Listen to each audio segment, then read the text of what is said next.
I'm Josh with Waupaca Community Media. We've got Aaron Jensen, say Waupaca, Ron Sari from the School District of Waupaca with us to get everyone up to date. And we're going to start with Aaron. There's some big news going on. Anyone that's watching TV or following social media, the city's advising people not to swim at the South Park Beach. We want to bring people up to date about that and how things are being communicated and why it's being done, how it's being done. Yeah, thanks, Josh. And it's really, the advisory is to swim at your own risk. And just a couple facts I want to point out. The city staff and Waupaca County Public Health got some complaints on Friday of last week. When those complaints came in, tests were taken at the beach from Waupaca County Public Health for things like E. coli, cholera, and those came back safe levels. Actually, the levels are under what advisories typically would be. So now they're doing some additional testing from people that have had symptoms and trying to narrow it down. I can tell you that we have not had a report of anyone that has been sick that has been swimming there after last Friday, as far as we know. Now there's been less people, but we're hoping to get some of those test results in the next 24 hours and then update our status. But that's where we're at now. Difference between a pool and a lake, right? Pool is something you can shut down. It's private property. You have full access and private control of. A lake is not owned by the city, right? Anyone can go in the lake at any time. So we chose to have lifeguards there in a minimum capacity on duty to both communicate the advisory with those who do come down and may choose to swim. We can't necessarily rip people out of the lake. But we just wanted, and the people that do choose to swim under the advisory, we want to provide as safe of an environment as possible. So there are a couple lifeguards there to help against the possibility of drowning, as always. So that's an update. We hope to keep an eye on our website, Facebook, and all of that for updates in the next 24 to 48 hours. The only other thing I want to say is just out of precautionary measures, we did push back swimming lessons from this week to next week. There is some testing taking place. So we thank everyone for their patience. I think our lifeguards, our park and rec staff, they're doing a great job with it. We'll go over and talk about, Ron, we've teased a couple of weeks ago about referendum coming up for some school safety measures.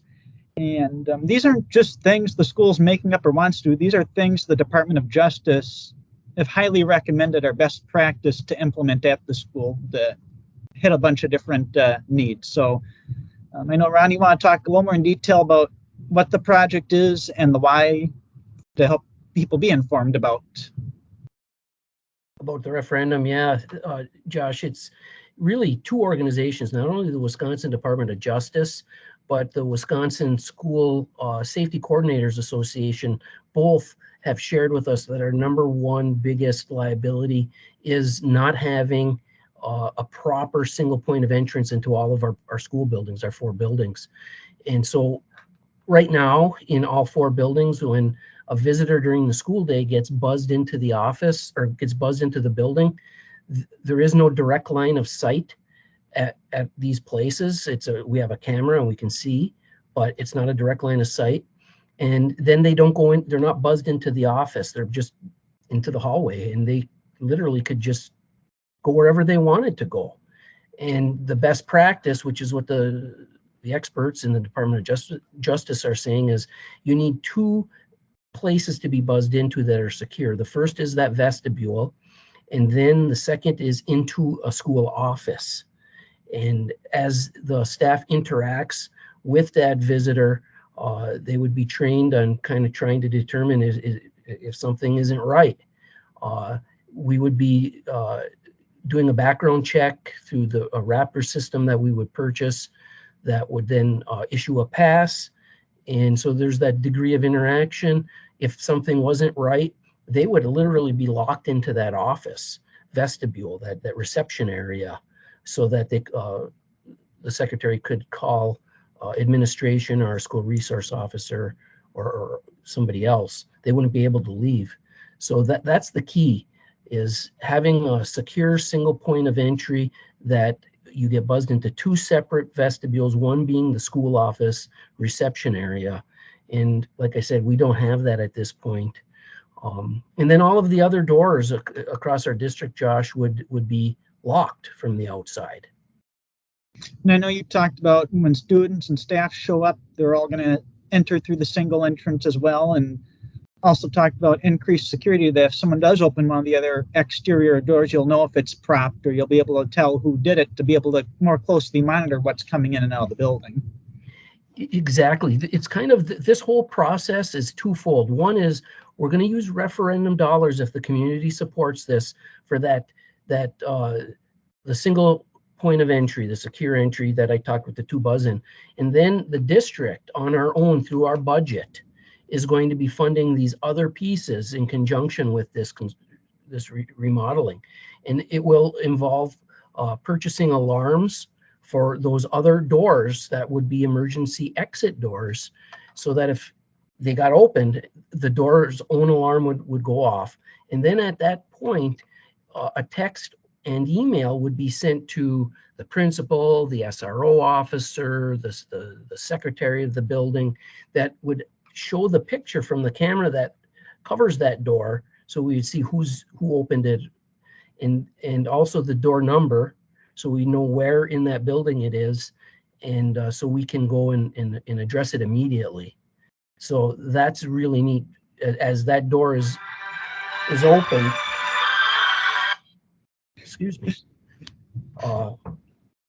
Yeah, so as that door is open, we would be able to address it then. So we feel strongly, based on the input that we got from the Department of Justice and these experts, that that's the way to go. And so it would be another added level of safety that we're providing for our students and staff.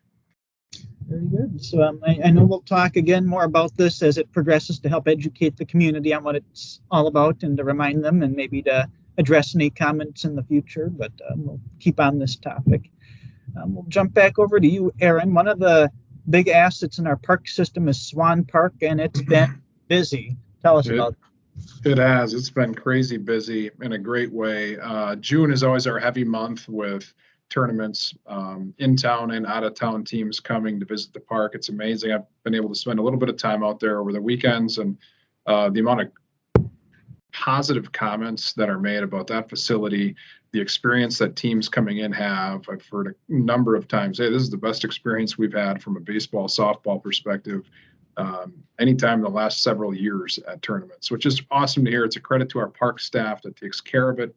It's a credit to our council who supports it. It's a credit to years ago when they developed, and all the contributors in the community that made that project happen. It really is a crown jewel in the city of Waupaca's facilities. And then I also just want to stay on Park and Rec for a second. Practice schedules for soccer just got released. So that's the next big program that's going to happen. That's at the high school. We partner with the school district and have some shared use facilities there off of King Road. So that's going to start right after the 4th of July, July 5th. And then games will start the week after that. So keep an eye out. If you haven't seen those scheduled yet, you should have an email if your kids are in it. And then I'm going to jump right into it. I know you're going to probably ask me, but the 4th of July parade, everyone knows that that's coming up. That's going to be at 10 a.m. And I think there has been a little confusion. It is going to be in the downtown area on Main Street. Last year it was on Churchill because Main Street was under construction. So it's returning to its Main Street home. So hope to see everyone down there. And the other thing I'll just toss out there, all city offices closed Monday, and that also means garbage pickup is pushed back one day next week.